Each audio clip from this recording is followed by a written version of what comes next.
a Sankarshan Joshi trip. Right. Okay. Yes, we are rolling. I was Okay. really excited and I've been waiting from a really long time to talk to some psychologist or therapist. And I have asked so many people, and finally, I have got to talk to you. Thank you so much for doing this. No problem, Sankarshan. It is a pleasure being here, and I'm sure it is going to be a very nice conversation. So, Yes, I am hoping for that too. yeah. Uh, so, Yeah. for whoever's watching, can you give us your background for who don't know you? Okay, so my name is Neha Taparia. I am from Hyderabad and born and brought up in Hyderabad. And since past 4 years, I've been traveling. I went to Delhi for 2 years and then Pune 2 years. I lived there, and I'm Wow. back to Hyderabad now.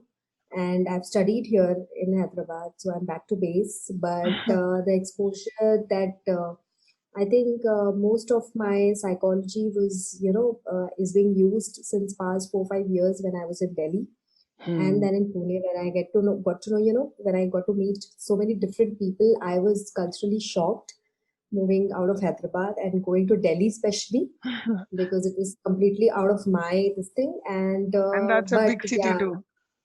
yes, and that is where actually I started working. Though I was working with adolescents in Hyderabad as well, and when I was teaching in college, I was very close to the the developmental age, but it's in Delhi that I really got connected to this teenager and their you know getting to know them and being with them and what really needs. And then it changed actually. To be very frank, psychology with an exposure to this age group as well as the childhood, it changed the parent in me, basically. It changed the Wow. way I used to parent and I am parenting right now because I think about that developmental age and that I parent now. So that is what has really connected me to this age group, I would say. So, what was the learnings that you took from adolescence, and how are you applying it on your child, or what are the learnings? Okay, so the learning, this most important learning is don't be a friend to your child. You are a parent, you are a parent, be a parent, but there is no good or bad parent, I would say, but Hmm. just be a parent. That's it. Just be the parent who you are because what I have seen is when I used to talk to the teenagers, they were more rooted into what happened in their childhood Hmm. and how it shaped them now. Maybe they are very rebellious, or maybe they are too shy, or maybe they are too introverts, or too extroverts, or too attention seeking, whatever it is.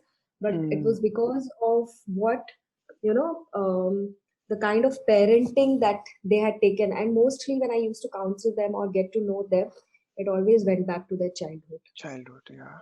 Yes. So that is what the most important learning.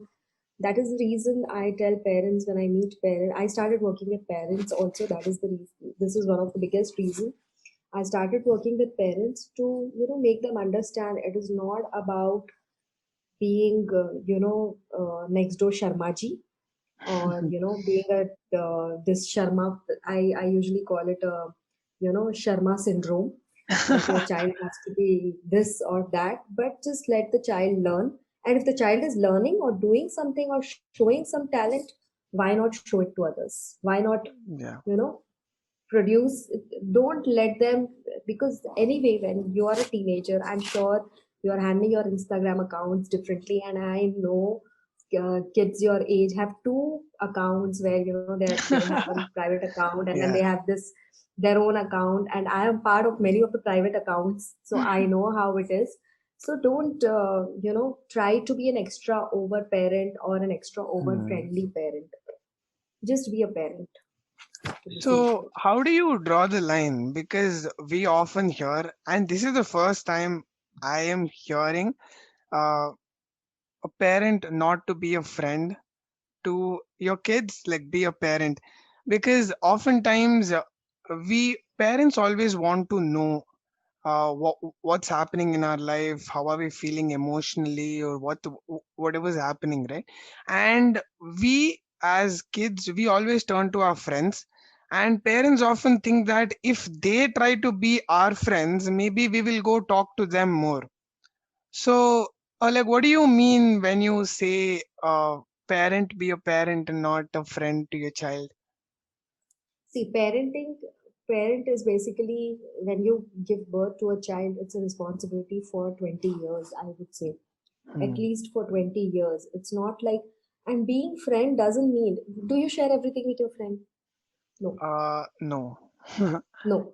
Do you share? Depends. Yeah. I mean, depends. Depends. Your even your closest friend, you don't share everything. Yeah. It's a misconception that the parents have that your child, just because you're spending too much time with your friends because of the same age group, because of the same ideologies, or because of a lot of things in common, it doesn't mean that you would share everything. And that is where the parent goes wrong. That emotionally you are more inclined towards your friends than towards them. Now, Yeah. parents need to understand that this is just an age group, just like any other age group, and even they have gone through this. Hmm. And even they have gone through this phase where, they were not pretty close to their parents. See, for example, my daughter is 7 year old, and for everything she comes to me. She thinks I am her best friend, and okay, fine. Even I consider it sometimes.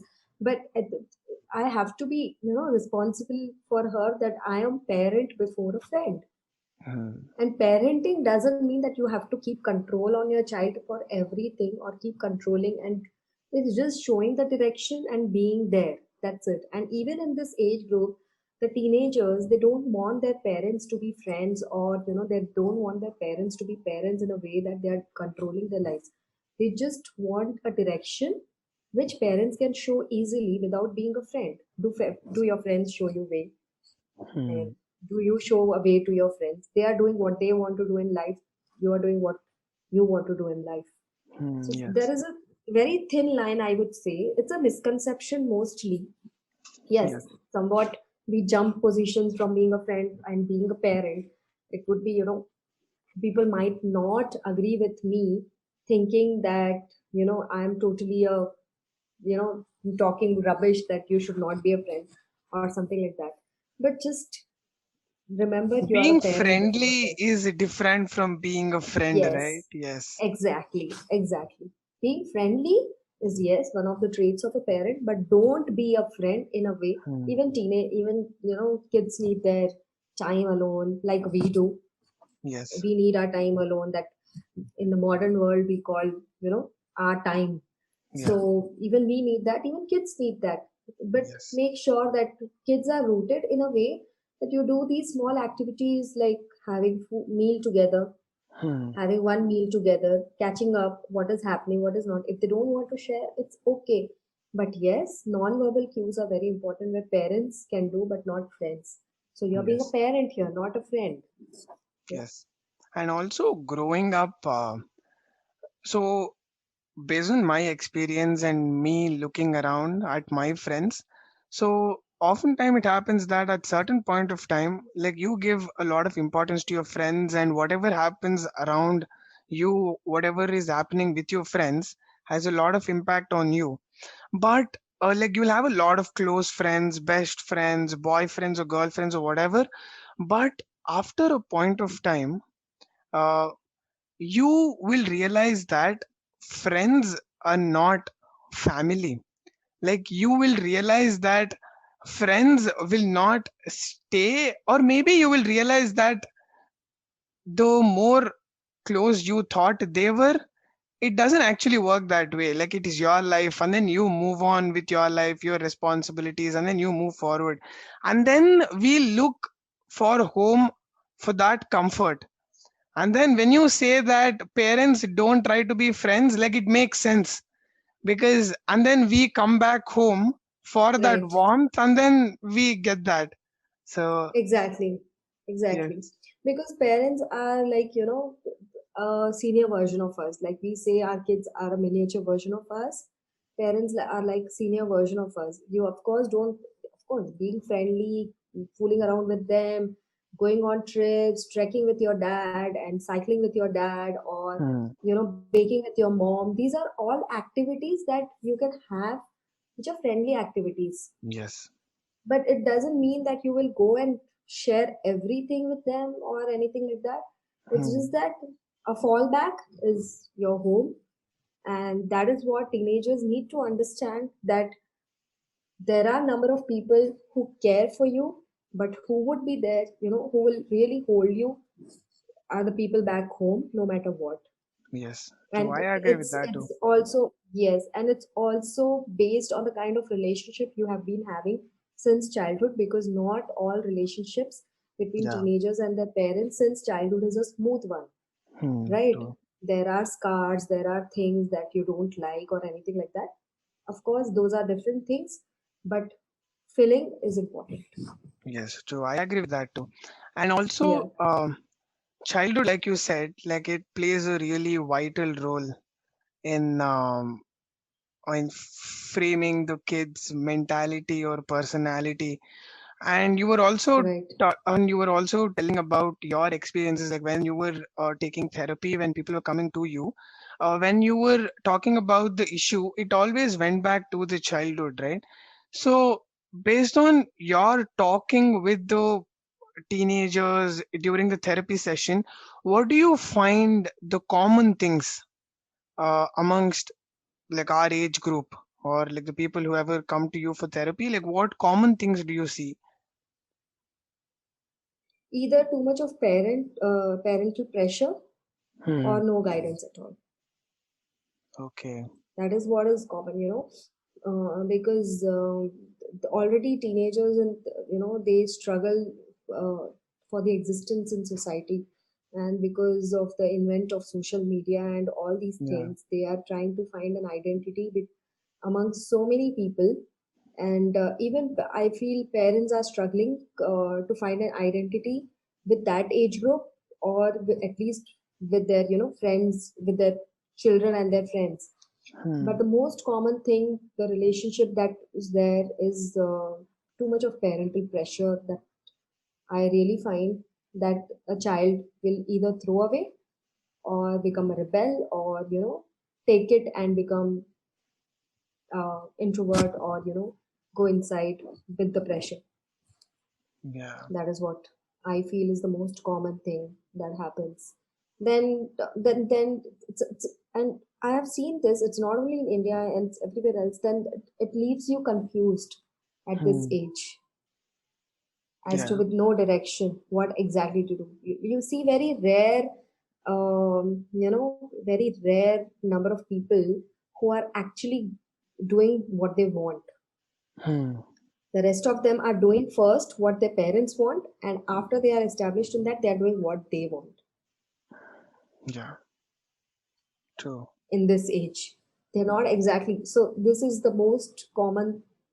Of course, it's dying right now because there is a lot of, what do I say? A lot of awareness and all those things, that parents, Yeah. they should not pressurize their children and let them do what they want to.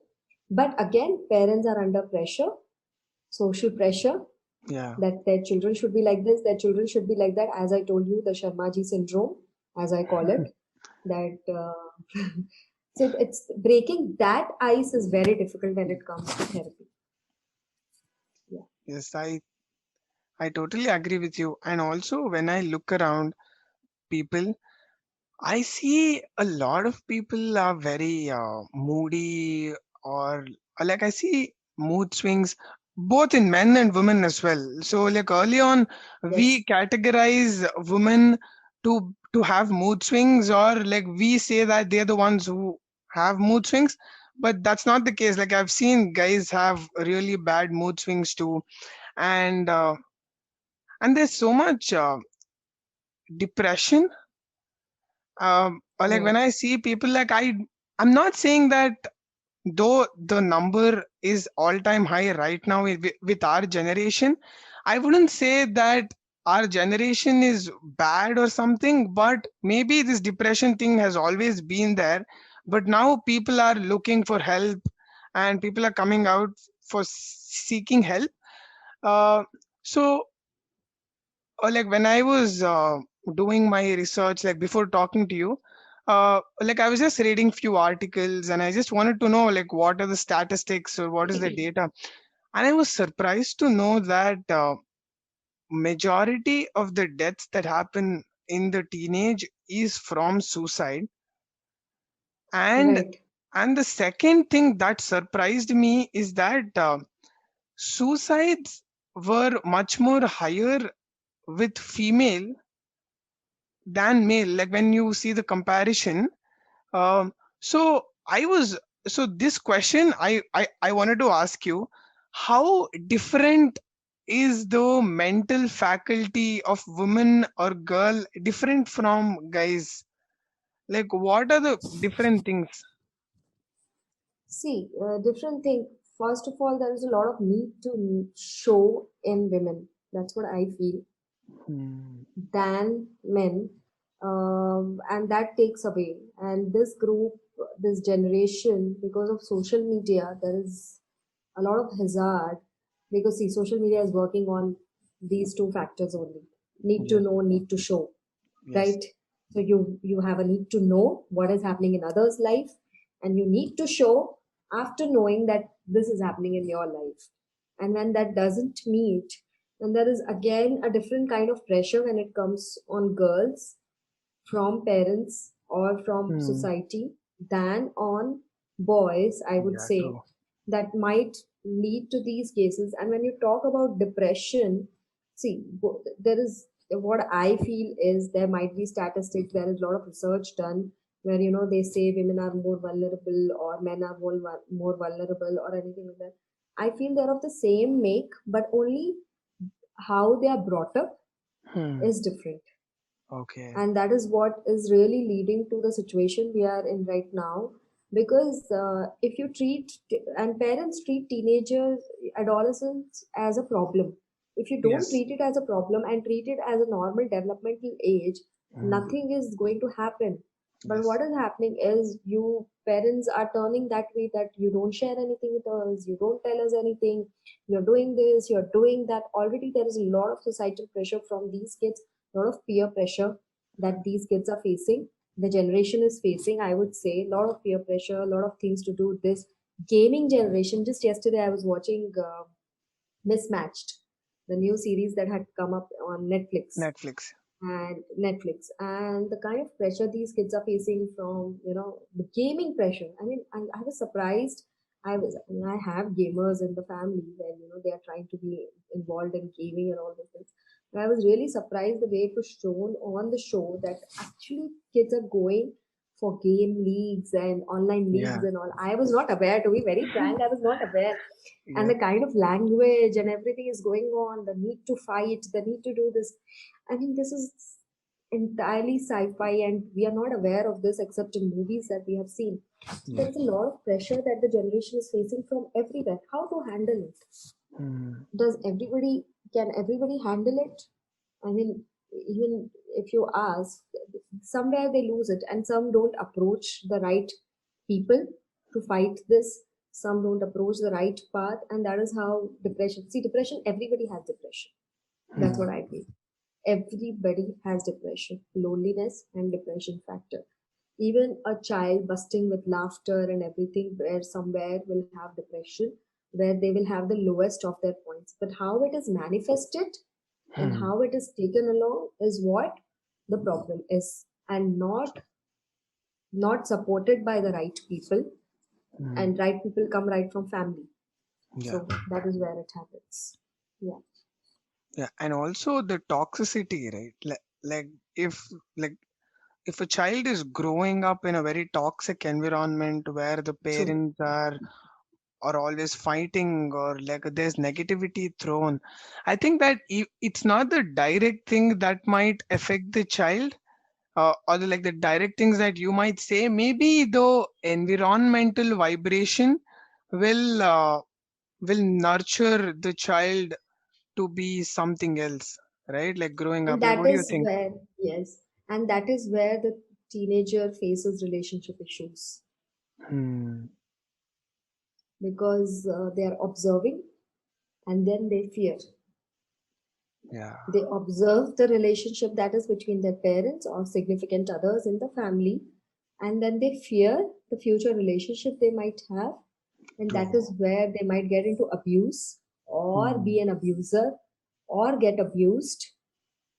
I mean, there are a lot of girls who are in a toxic relationship getting abused, but still they are in a relationship Yeah. because they are falling back because they haven't seen their parents having that kind of relationship, and they Hmm. want someone to love them in a way that no matter what kind of abuse they are facing. That is where abuse happens. That is where abuse, a lot of fear happens, anxiety issues happen. That's what I'm telling you. Everything starts from how you are brought up and how the environment is in your family. Hmm. So the major reason for me to work with parents when they, the parents of small kids like my daughter's age, 5, 6, is to be mindful about their behavior, because there is someone who is observing and will implement it for the rest of their lives. Yeah. And to work with teenagers was that they don't, even if they have seen such kind of relationship, they don't repeat this behavior Hmm. in their future for themselves and for the coming generation. Yeah. And Yeah. also, like I've seen a lot of people who are in a toxic relationship. That might be a toxic friendship, or that might be a toxic relationship with a boyfriend or a girlfriend, and always people, they always go back to being that toxic person, or being in a toxic relationship, uh, to put it in a better way. So it is very hard for people to come out of a toxic relationship. Why? Because again, there's Fear fear of. who might accept them. Hmm.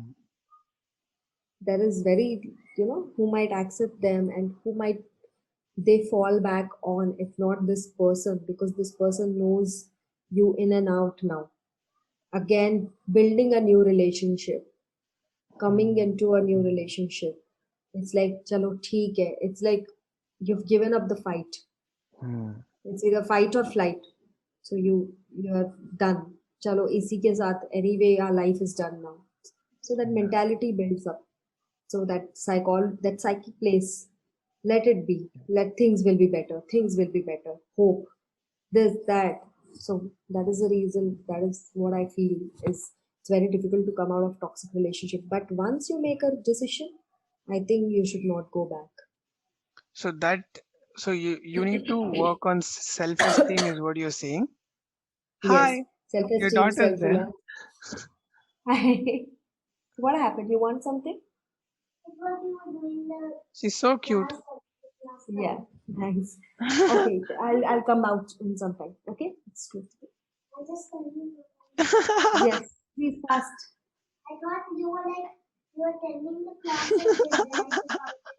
No, no, I am attending another class. Okay? Yes, yes. Right. I told her not to come inside. Close the door. Yeah. Yeah, sorry, where were we? We were Yeah, talking about, self-esteem, yeah, self-reliance, self esteem. and basically resilience. That's what I Hmm. feel. You need to be more resilient of accepting who you are, and you need to be strong within. Of course, it's very easy to say you need to be do this, you need to be, but you need to find your own fallback. You have to find your coping mechanism. Hmm. And it can be anything. I mean, it can be your fallback towards your parents or your art activity or anything like that, which would give you peace to think whether Hmm. you're doing a right thing or not.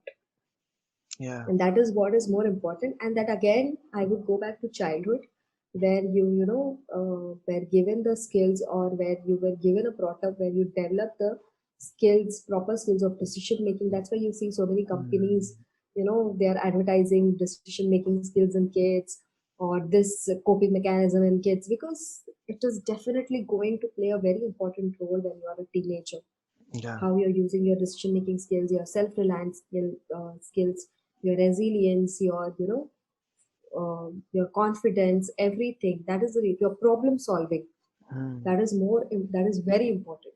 So, and your critical thinking, your clear thinking, whether you'll be able to survive in this situation or not. right if it is developed from childhood, right from parenting. That's why I tell parents, don't be friends, because being a friend you're not giving these skills. Being a parent, you will give these skills. Yeah. Then you will use these skills when you are an adult, you are a teenager, and in every developmental stage. Hmm. Yeah. So, so self-esteem is the key, Hmm. right? Like in order to not be in a toxic relationship or come outside, it's self-respect and self-esteem, right? So Right, these right. two are built up a- as we grow as child, like how our Yes, parents tell us or how they correct our how your mistakes. parents treat us. Yeah, Hmm. how your parents treat us, how they, not, I would say not advise, how they channelize us is Hmm. the right word. How they channelize our fault or our faults. See, as children, we make a lot of mistakes, but how are we going to rectify them? Hmm. How the parents rectify? If you're continuously criticizing your child, you Yeah. can't do this, you can't do that, that's completely shattering the child. Yes. It's completely shattering the person in you. And even when you grow as a teenager and you're in a relationship, in a toxic, dominant relationship, sadistic relationship, where your partner continuously tell you you are good for nothing, you are do this, you're scarring your old wounds and you are just adhering to whatever is happening. And also maybe that is the normal for them. So like growing up, if your parents have always been criticizing you, and you be in a Yes, relationship where your partner is criticizing you, you don't feel any different, like it's not right, abnormal to you, like it would still be normal. exactly. So Yeah, developing a very sane normality in child is important. right, right. See, Yeah. criticizing in a way, parents have to rectify their children. That's Hmm. how it works. But how are you rectifying? Let the child be, let the child make mistakes. You make the child analyze it and you make the child Hmm. rectify it in a way that you are like a shadow guiding them. Hmm. Even for a relationship, it's always give and take. There are people, and you should understand the person who is dominating also in a relationship, that person has seen that kind of dominance in the family or didn't get to Hmm. dominate at all or participate in the family, and he or she is showing it on the partner to fulfill his desire to be the dominant person. Hmm. So The there is ego always a two-way satisfaction. thing. Yes, the ego satisfaction, because that was not met maybe in childhood, or Hmm. he or she has seen that kind of relationship between the parents where the father is dominating and the mother is always, listening and doing whatever the right is and doesn't have a voice to speak up. And that's how the relationship is expected from his side. Hmm. So in a toxic relationship, would you suggest for partners, if whatever relationship they have is toxic, would you would you recommend working on the toxic relationship, or would you recommend it to end the relationship and start something healthy with someone else? It also depends on the kind of, if the partners are ready to rectify it, then why not give it a chance and understand, you know. If not, then I think one has to take a decision to come out, because that Yeah. if that is not working and that is ruining his or her life more, then why be in a relationship? It's not like you are, people are falling out of, coming out of marriages, people are coming out of a lot of things just because of this. Hmm. Even after having children, even after 25 years of your marriage, they are coming out because of the toxic relationship they have been having. So it's, after all, your life, your identity as a person. Are you ready Hmm. to see? Small compromises are there in any relationship, I True. would say. You compromise, you adjust, you give and take, but you have a say. You have a say, you have a voice. You have a If you're choice. not getting, you have a choice, and you have a choice to continue or not to continue, Hmm. and you have a choice to rectify it. And if the person is ready to do it, why not? So even if the Because choice is given, even if the choice is given, people tend to think that they don't deserve good things. So it all comes back to that base point. Like I've seen people, they always stay in a toxic relationship because they think that they don't deserve love, or for some weird reason, I don't know how that naturally develops, but people think that they even they unsee the choices that they have, and they say that to themselves subconsciously, like even if they're not saying it out loud, that they don't deserve love, or they don't deserve any good things. because they didn't get anything from the, again, going back to parents, they didn't get that kind of love, so they think it's normal thing that they don't deserve, and that is again built in their unconscious. And it, like the Freud says, unconscious is more important, more dominant in your mind. It keeps playing. It is again on, low self esteem, low self respect, where they feel they are good for nothing, they don't deserve this, they don't deserve that, and it is bound to happen, unka kismat hi kharab hai, Hmm. yeah, something like that. So it again comes back to how you were treated right from the beginning, or any of the incidents that you have faced where you couldn't. So I would definitely recommend you talking to a counselor or a therapist for this, so that you at least get to know what worth you are. So, like I have a friend, like I was saying, who doesn't have a good relationship with the family, sibling, but like that is reflected to a point that is being projected onto the partner, and that has lowered the self esteem. So now that will push, that has pushed that person to a point where he thinks that he doesn't deserve love, like I was saying. How to get out of that? Like, is therapy or getting counseling the only way to get out of it if the wound is so scarred? He needs to first, understand what worth he has in the society.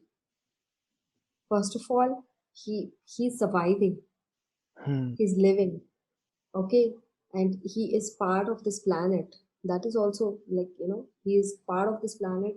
He's a very healthy, surviving human being. Only Hmm. thing is, he doesn't know what he's worth. I think he needs to understand, he needs to write down what is important for him, what vision he has, what he wants to be, and what all things he can do. Relationships, yes, it plays an important role in your, but you are the one who are having a relationship with yourself. And Hmm. by thinking all these things, you are ruining yourself. You're not, nobody is affected. Hmm. Trust me, nobody is affected by your thoughts in a way that your negative thoughts are with you. If you Hmm. are angry, you're projecting, if you're angry towards someone, you are, making your body in anger, and you are ruining yourself. Hmm. उसको क्या फर्क पड़ने वाला है if you are angry and projecting towards a third person? Nothing. But your mind is getting ruined, right? Your mind is getting affected. If you are happy, it's you who are happy. If you Yeah. are sad, it's you who are sad. It's nothing. You need to understand you are important for this Hmm. existence you are living. And these relationships will, you should not let it affect the way you are. Shape in a way, shape yourself, keep telling yourself that you are important in a way that everything good can happen, provided you are good to yourself. Hmm. Okay, and provided you are being calm to yourself, provided you are being gentle to yourself, isn't it?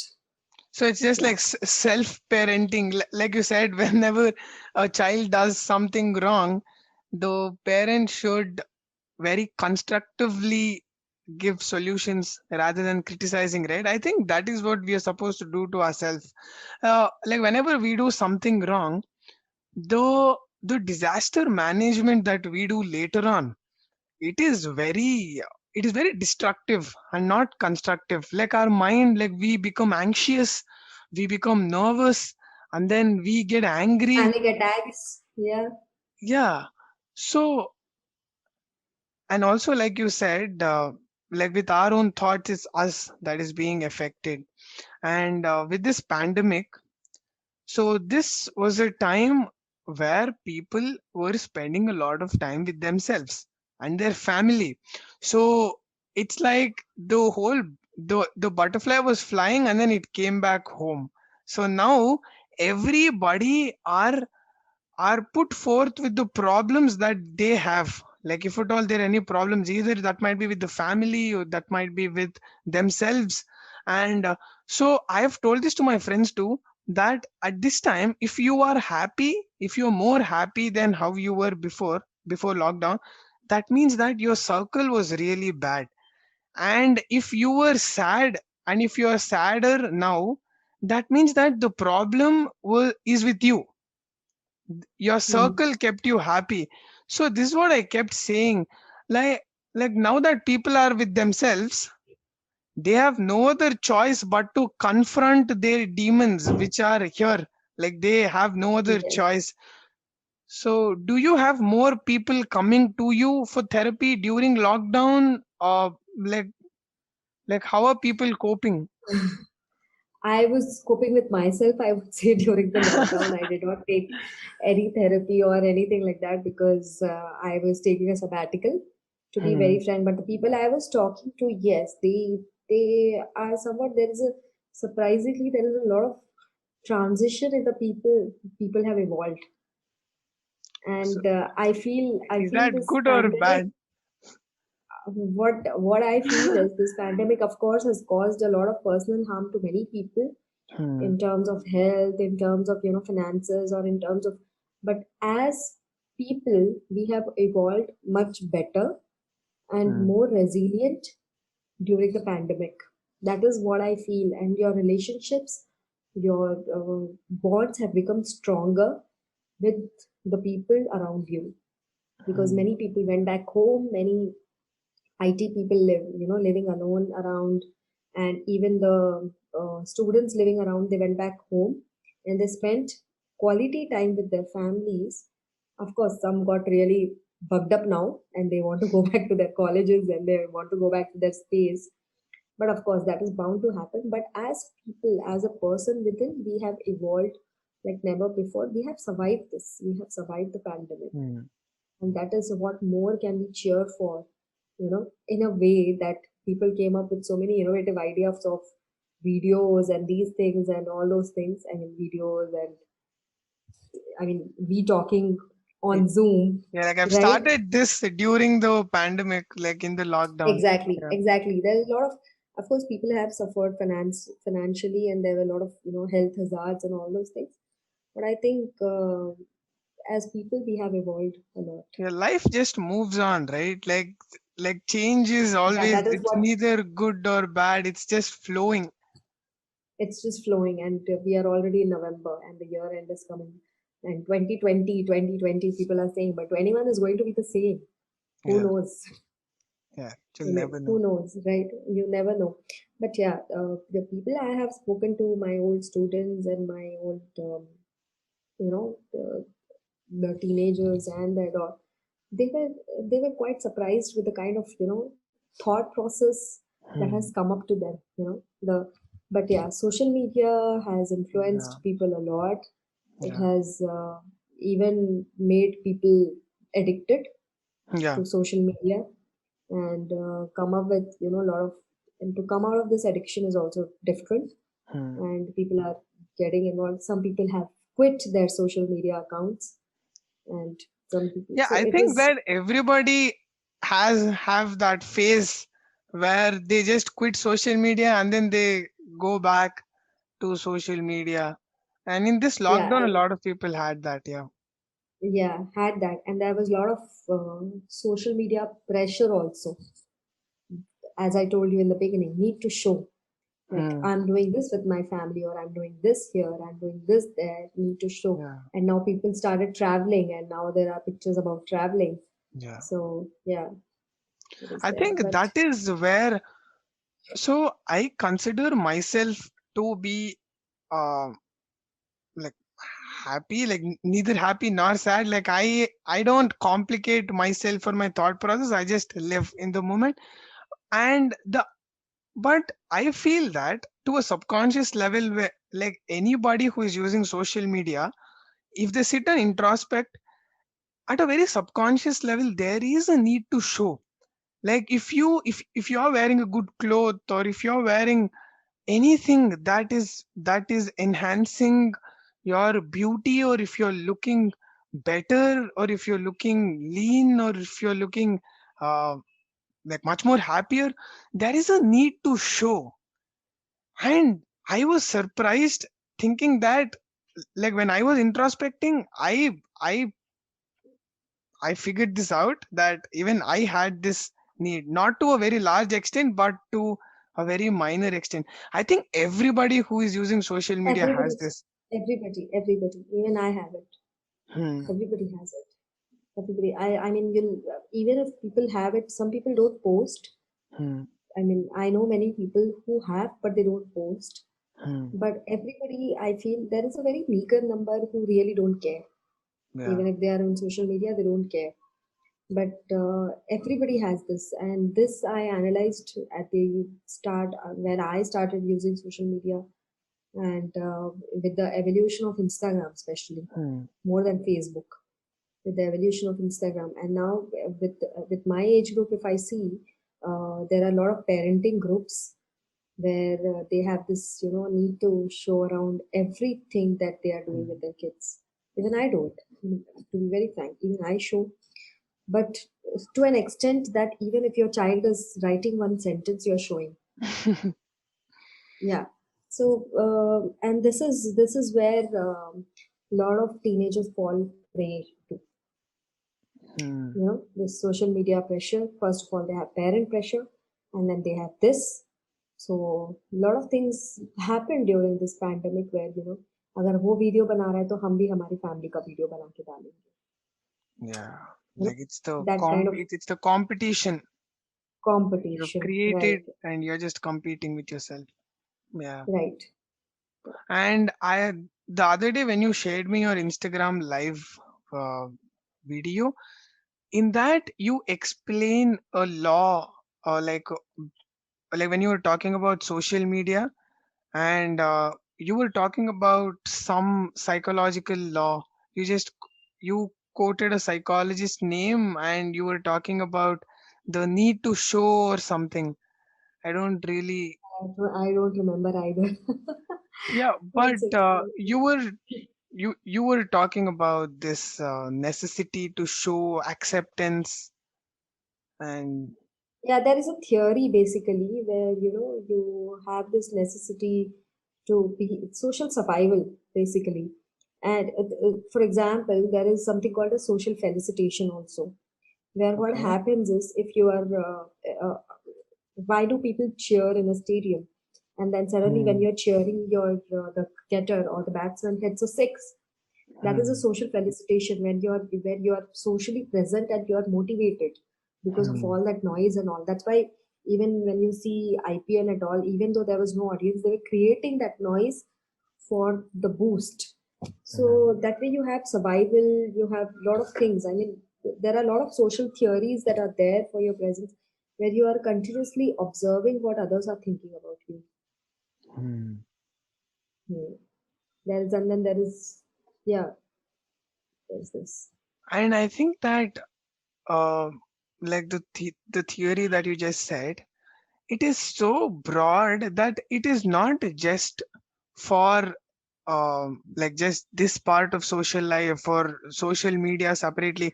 Even social media falls under social life, Interaction. social interaction and social presence. And that is very interesting when you said that we get that dopamine when we are motivated, right? Like when people cheer, we get that Yes. dopamine We get hit. that high. We get Yeah. high. and i Yes. think that and I think that a lot of people run behind that dopamine. Like, if you, to be honest, like if you want to work out and if you feel lazy, you watch a workout video because it will give you that dopamine hit, like it'll give you that pump. And then, Right. and that is a good thing. Like, with workout, if it's motivating you, it's a good thing. But everything that we do in society, it is so much determined by the dopamine hit. Dopamine hit, the happiness factor. I mean, you need to get that kick, right? Hmm. If you don't get that kick, how will see again? It's biological as well. So once you get that hit, that kick, then only you will do something. That motivation will come from within. That energy will come from within, isn't it? Yeah. So is it a good thing or a bad thing? Like, why are we so?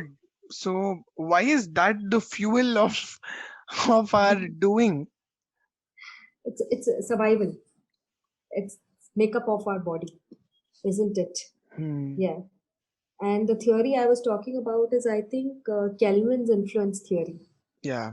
Yeah. Kelvin's Yeah. theory of influence, where you comply to what society says, and then you get into that that you, because you want to identify, basically you want to identify with what is happening around. You want to survive in the society, and that's why you Hmm. comply and you become obedient to people. Yeah. That's how influence happens from. That's why advertisements and all, why do we use a particular product? Because someone is using and you want to identify with the group. Peer pressure Hmm. happens that way. It's a very indirect peer pressure that happens. Yes, yes. There are, if you really see, social psychology is a very interesting subject, because, and it's really applicable to what is happening right now in social media. Hmm. With social media, there is so much. I mean, the good is equally balanced out with the bad. That is no doubt about that. There is the necessity to, people have created a double standards. Like, people have created double personalities. Like, they have a social personality and they have their original or not social media personality, and it is so different. Yes. And do you think that part of teenagers or part of people doing that comes from childhood? Yeah, somehow you're asked to behave in a particular way, right? But you're not that. For example, when guests come, beta namaste karo, Hmm. beta ye karo. Inside you might be feeling, why should I do it? And Hmm. what good? What has?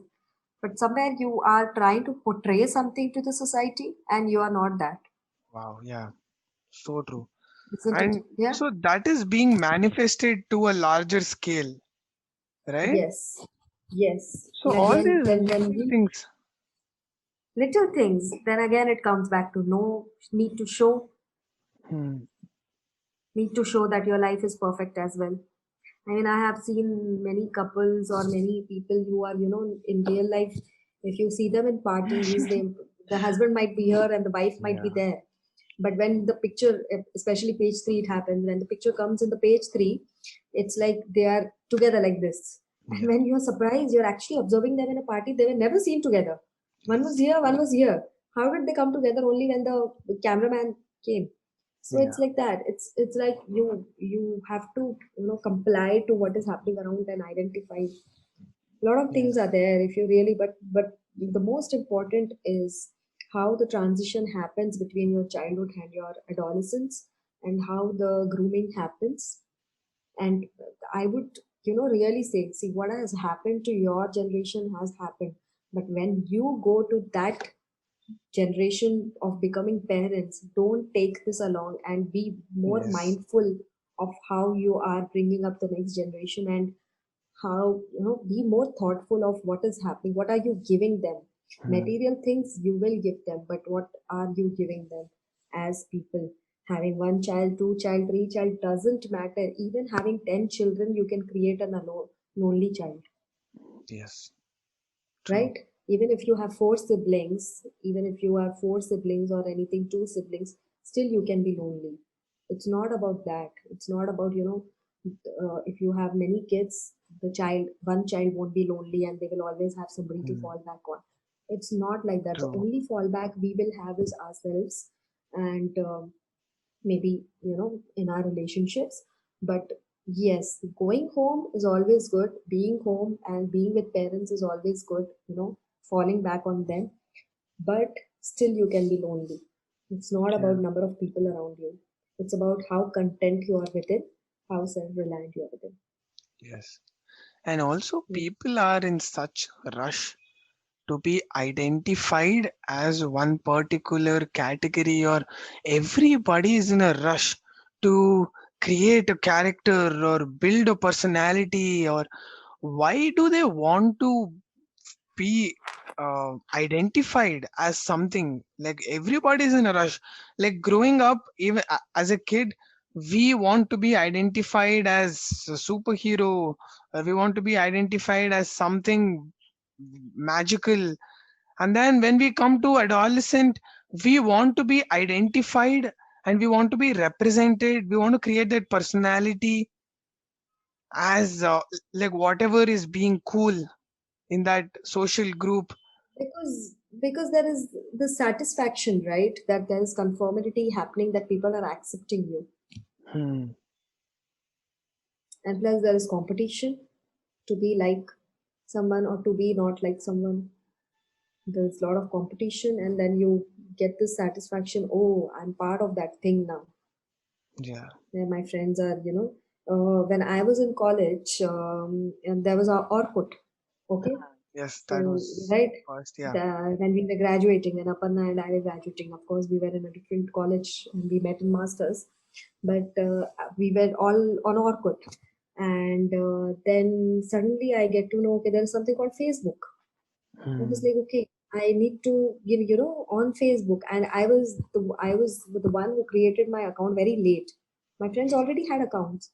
And I was like, oh, I don't have an account. And they were like, you don't have Facebook account? I was like, okay, what is Oh, Facebook? I felt like like, oh, left I out. am left out. I'm behind in the group. It's like, what is Facebook? My parents didn't know. I mean, my parents, Yes. because now we as parents are more advanced. Hmm. And like I told you yesterday, when I saw that gaming this thing, I was shocked. I was like, oh my god, this is happening. As a parent, I need to be aware. But yes, then suddenly there is this. When I went to, I didn't have an Instagram account unless I started teaching. What 5 years down, 5 years before, 5 6 years before, Hmm. psychology, and my students are having Instagram account, and I was like, what? Okay, I'll also get on Instagram. So it was like, oh, I have to be cool teacher. I have to be this cool person, which I always want to be. And I'm like, chilled out. ठीक है. I identify more with your generation than I think my kid. She thinks I'm a monster mom. So, yes, once again, yes. Go to park. Yeah. So, yeah, that is what is. So, it's like a neat, again, and identifying with the group and, getting along, knowing what is happening. It's Hmm. like, and people, they don't know what is happening around through newspaper or news channels. They will know through social media, because that is the platform right now. That is the world right now. Yes, that is a world in Yeah. itself. True. Yeah. We all have we all have arrived at this point, regardless of if we initiated it or no. Like we are brought into this ecosystem, like the social media ecosystem, and now we have to deal with it. We have to And deal with it left here. yes, and also talking about anxiety, right?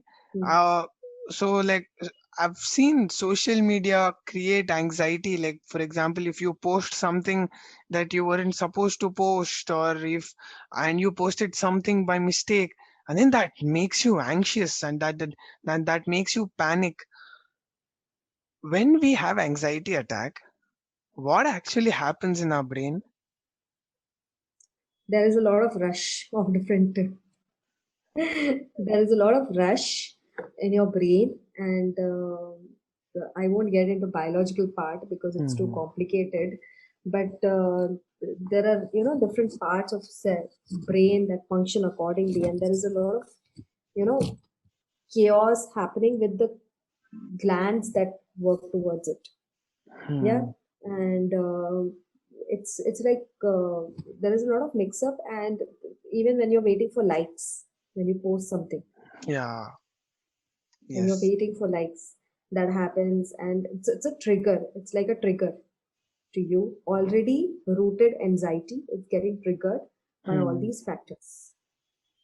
So how Okay. do we handle it? You first need to identify the triggers. Hmm. Under what situations it happens, like you named one, like when you post something wrong, or when you're waiting for likes, or there might be a trigger when some relative calls or some friend calls and you don't like to talk. That might be a trigger or something. You need to address these triggers, and shut them down and deal with them in a way that it won't affect you again. Hmm. As in, you have to recognize that this is happening to you mindfully, that when Hmm. this happens, this follows. This is a, trigger, this is a reaction, this is the consequence. And you have to Yes. stop, break that wall. Yes.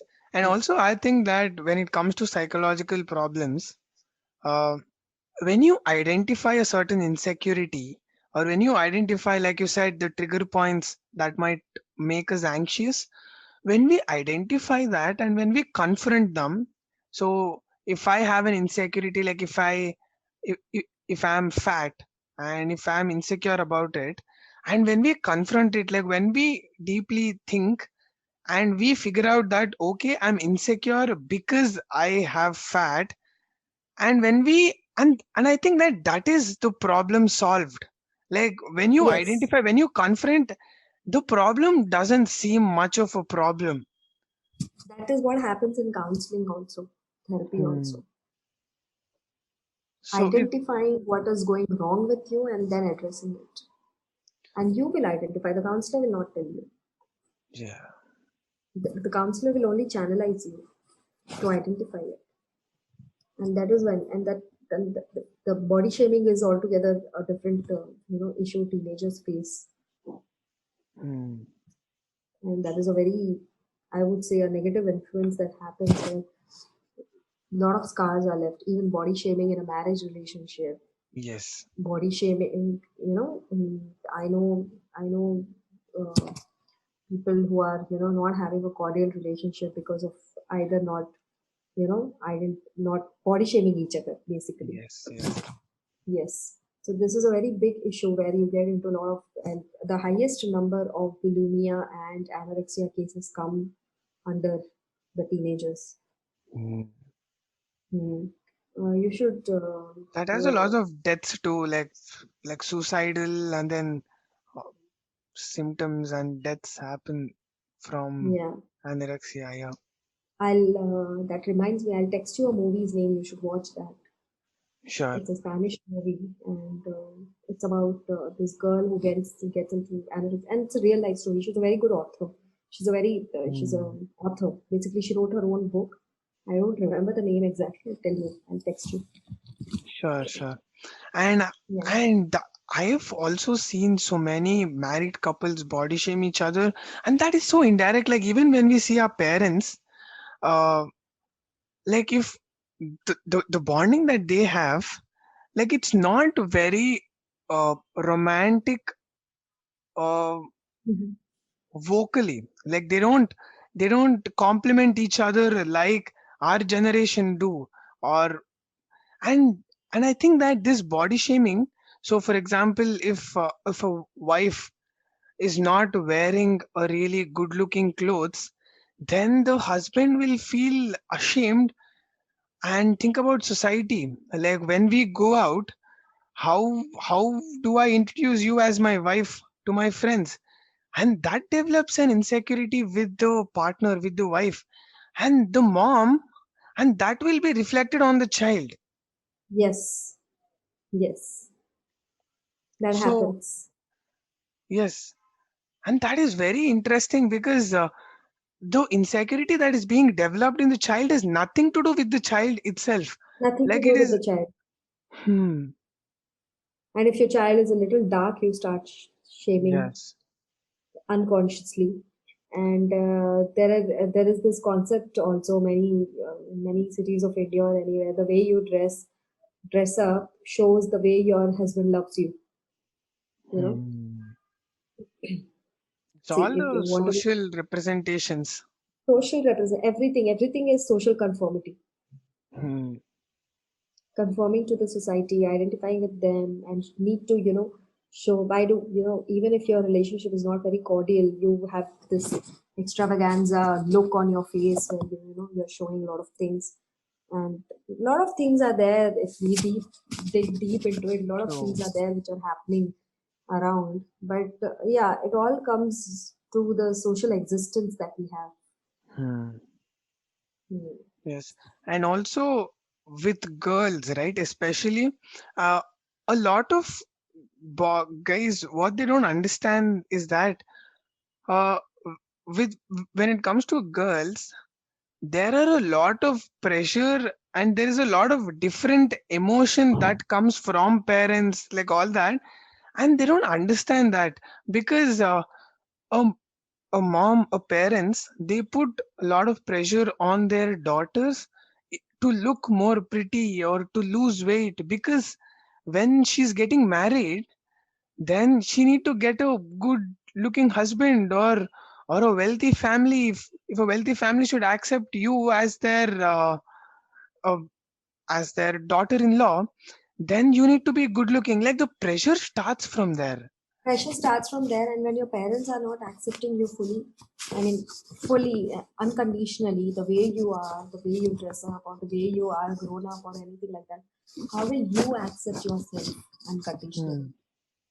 Even you go fake, because you feel if my parents are looking at me that way, that means society is also looking at me that way. So I have to portray a way where they recognize me, maybe a well member of the society.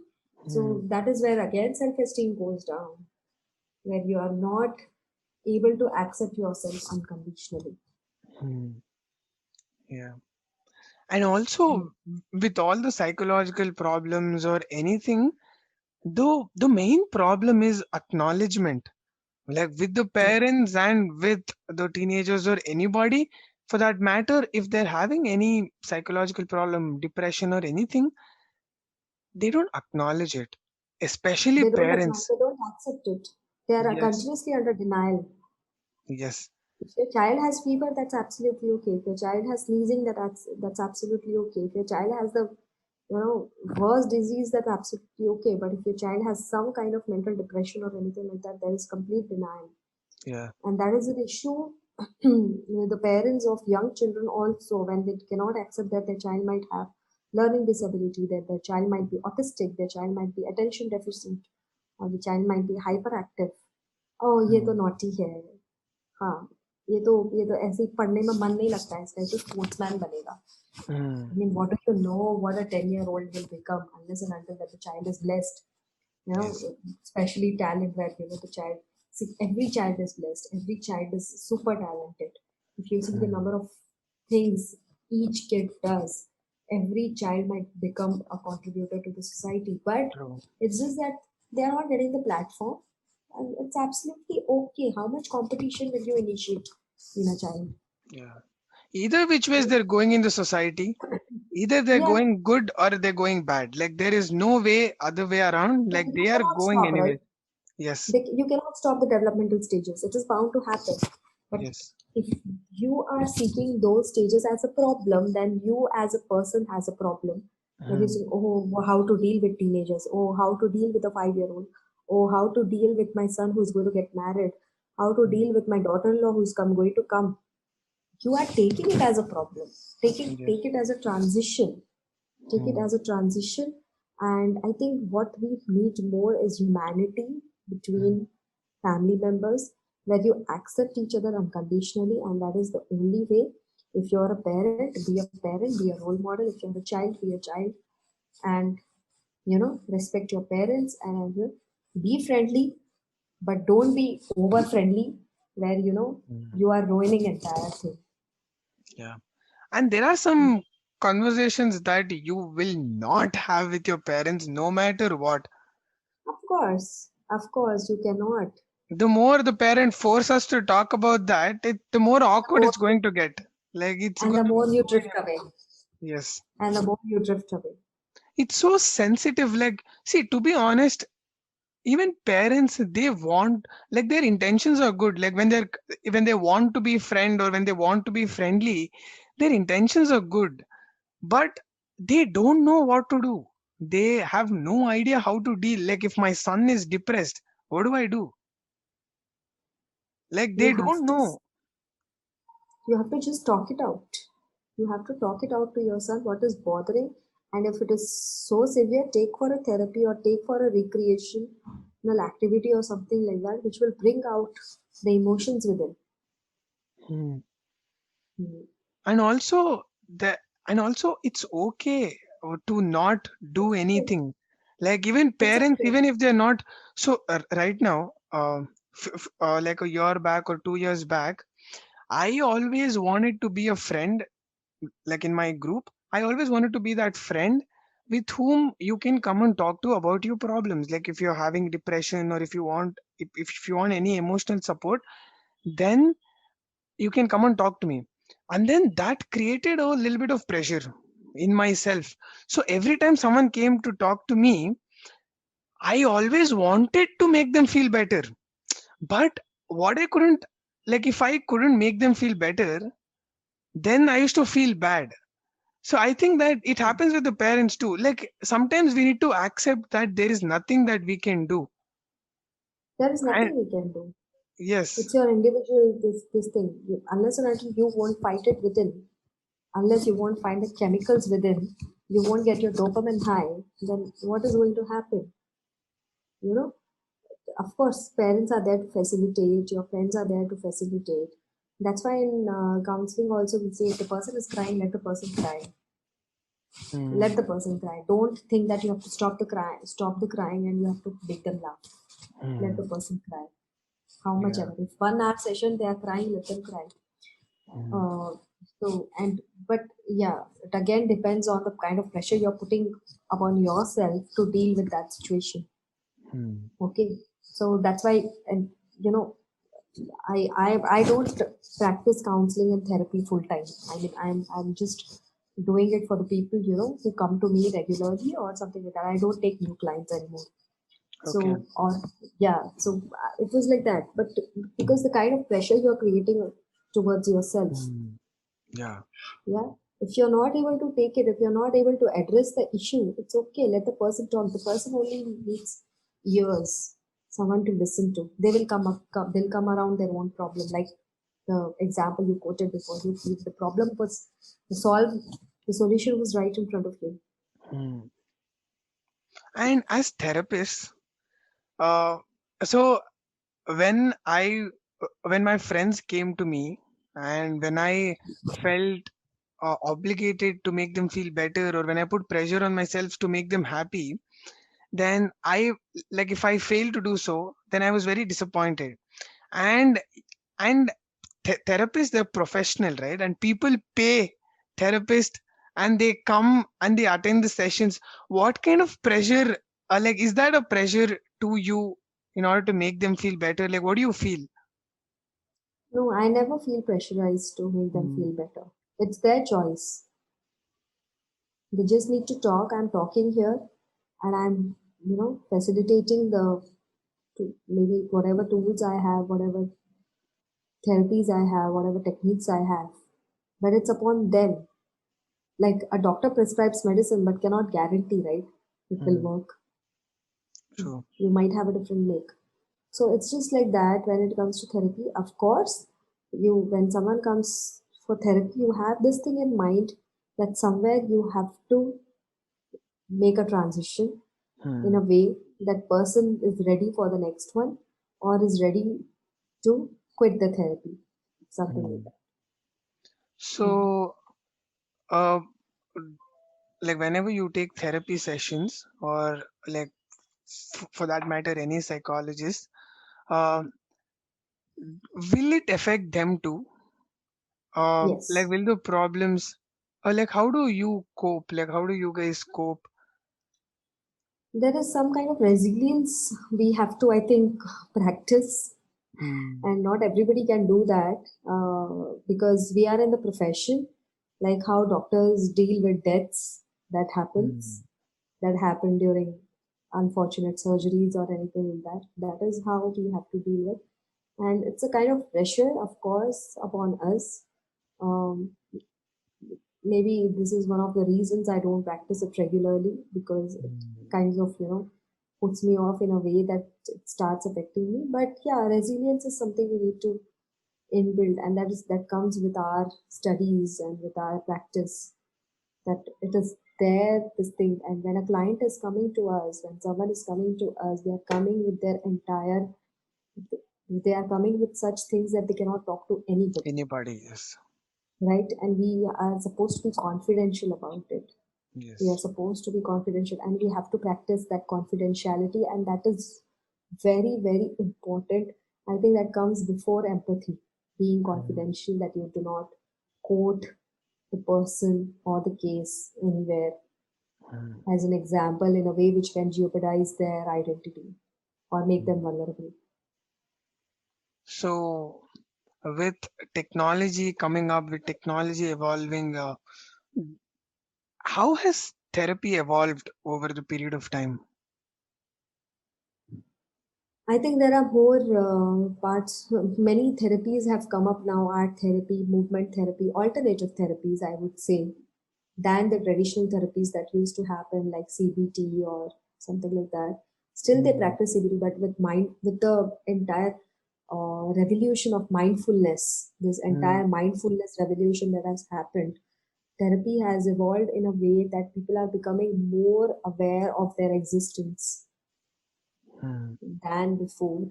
And before it was more of unconscious, subconscious, and Freud's mm, way or CBT way, thought process, and this and that. But it is more of drifting yourself through your identity, your hobbies, like maybe art therapy, movement therapy, music therapy, dance therapy. So more mm. of these therapies have come up with the technology. I would say not with the technology exactly, but the more Uh, it's yeah. it's kind of a revolution that has Mm. happened than the traditional methods that were there. Yeah. So um, when people have any problem, as a coping mechanism, they move to things and like which comfort them. And some of the things that might comfort them might be alcohol, or that might be drugs, or that might be marijuana, or any substance for that matter. Uh, what do you or like? What is your take on using substances as a coping mechanism? See, substance has two parts to it. One is abuse and one is dependence. Hmm. Okay. Abuse is when you are taking it to avoid something. Okay. You're inducing it in your body through various ways. You're abusing occasionally, maybe, but the dependence happen when you're not able to avoid it, Hmm. when you're not Addiction. able to give up that addiction. That comes to a stage of addiction, and then when you are trying to give it up, then happens withdrawal symptoms. Hmm. When you're trying to give it up completely, that might give different health hazards like headaches or puking or getting into hallucinations, delusions, and extreme cases where you're trying to withdraw it. Take example of coffee. Hmm. Okay, I'll give you a very simple example of coffee. When you are studying or something like that, you kind of take coffee or tea during nights to be awake. Caffeine, Hmm. basically. It's occasional. It's only during exams that you're trying to do, but you don't realize when you're abusing caffeine in your body, when you become dependent on it, and then when even after your exams you feel a need to have caffeine to let go of that anxiety. And when Hmm. you're trying to give it up, you have frequent headaches, you have Hmm. restlessness. Okay, so this is where addiction happens to a level where it starts affecting your body Hmm. in a way that you cannot control it. So you have to look for alternatives. You have to maybe take some, of course, you have to realize and withdraw it in a systematic way that it doesn't affect your body in that way. Same and extreme cases happen with abuse, with substance, Hmm. especially alcohol. Yes, that is what happens. Hmm. And then there are different techniques to come out of it. There is rehabilitation One happens or the something. prob There was one problem which led them to that state, and they have another problem which they have to Exactly. come out. It's just a loop. Mm. From one Yes, problem you try to come out and create another problem, and then you try to come out of it. It's just exactly. people Yes, are moving in and out, in and out, in and out. yes, yes. And So it's that is very the good. problem with the thing is, like, we abuse anything, like even with eating disorders, right? Like, like overeating or stress eating. At any Yes. emotional peak, we just abuse anything. Like that might be anything. Social media is an abuse. Hmm. Social media is an How do abuse. you think social media is an Initially, we abuse? get into it. Initially, we get into it for the pleasure of it. We Hmm. post few posts here and there once in a while or something like that. Then you see others, you feel a need, you keep Hmm. posting. Now there is so much of need, there is dependence. You don't want to come out of it and you keep posting Yes. to survive, to show the post, and that message keep popping, post to, Yes. post every day to, for better likes or more likes, something, sorry, I mean, more likes, Hmm. something like that. Hmm. Yes. So we all are. Shopping is kind of abuse if you're shopaholic. You Hmm. just keep shopping for no reason. There are a lot of addictions that happen over time. Gaming, Like anything we overdo is abuse, right? yes, we overdo abuse and then we cannot come out of it. It's dependence. And when we try to come out of it, there is withdrawal symptoms. Hmm. Hmm. What are the common dependencies that you see that people like when they cope as a coping mechanism? What do people turn towards? Now, this generation is turning more towards meditation, Hmm. meditation or some hobby, art or dance, something like that. I think that this is one of the good thing that I'm observing with our generation when I look around. So I have spiritual talks with my friends. Like we talk about stuff beyond us, and we talk about like the Cosmic universe, energy is, cosmic yeah. energy, the universe. And I am very surprised. Initially, I thought that I was having conversation with only one person, and then slowly I have another friend with whom I can talk the same thing. And when Yes. I see even on social media, people like our generation, they are willing to move towards spirituality, or they are willing to move towards better living. And that's one of Your a generation is more spiritually aware and spiritually inclined than the generations before. That's what hmm, I feel. Your generation is more aware, and with the evolution of the entire idea of meditation and various like Ravi Shankar and Sadhguru, yeah, who is like a youth icon now, yes. even at this age, Sadhguru, when people are turning towards him for various things and his programs and everything, Hmm, and back there in west, there is this yoga guru. I don't remember his name.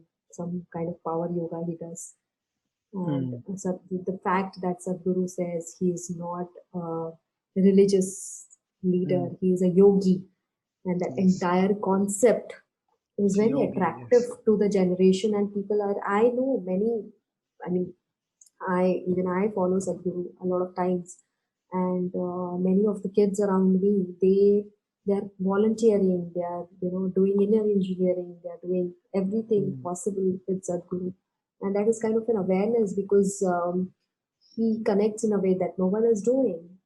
Because So he answers to the questions that people are asking. Like yesterday, I had one podcast with one of my college professor, and we were talking about our generation asking questions, like like with respect to culture or with respect to spirituality. We ask a lot of questions. Like anything that is fascinating, we ask. Like why do we do that? Why do we do this?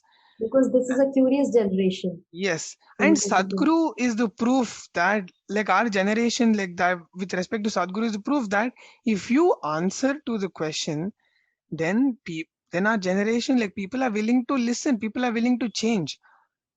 And when you don't answer and you categorize our generation to be very adamant and we don't listen and we are this, we are that, and that is where we lose everything. Like, Exactly, exactly. And he's yes. kind of sending, he goes around on bike, and Hmm. he's kind of setting a trend with them that go explore, Hmm. get your questions answered, look around, travel. Yes. this, that, but don't lose your roots.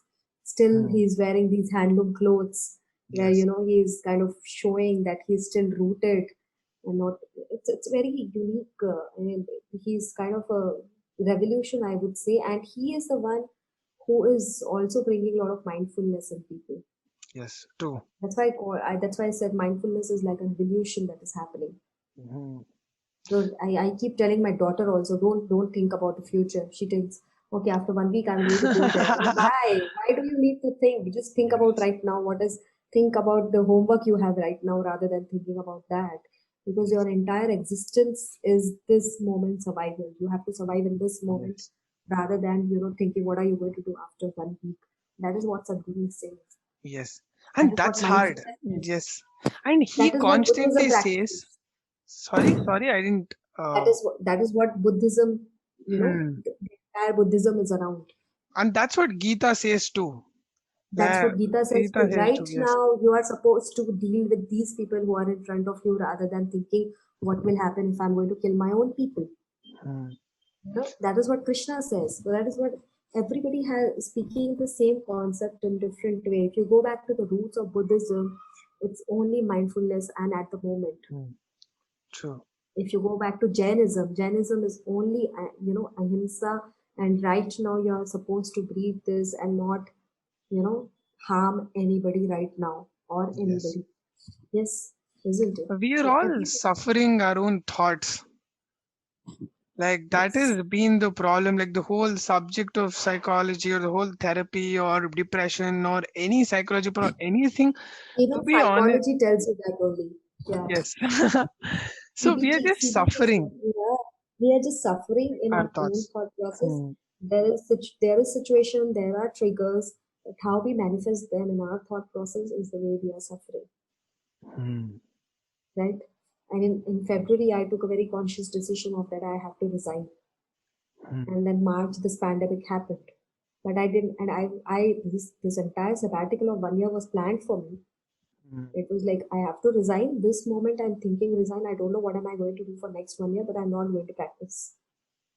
I'm not going to work anywhere. I'm not going to do anything. But this pandemic happened and as I told you, I evolved as a person. So Hmm. that is what we have to think about the moment right now rather than thinking what are Yes. you going to do in future. Yes. Of course, you should have plans, but those future plans also should depend on your present. Right Hmm. now, what are you doing to make those plans work? Yes. Our actions should take there rather than our thoughts uh, Right, influencing our present. Like it should be the other way around. right. Yes. It was wonderful talking to you. Thank you, Sankarshan. Thank you I'm so much for pronouncing doing it. this. Yes, you pronounce my name right. Thank you so much for Yeah, doing this. Hope we get to yeah. do Thank you this so much. again. We will do it. We'll do it definitely. I hope so. I think we can pull in. Yeah, yeah. And I'm glad that your generation is more aware spiritually and about the surroundings than we were, and I would definitely like you to implement this in future also Hmm. when you are going to be our age and make the society more conscious. Be a better Yeah. parents. Yes, that is what is required.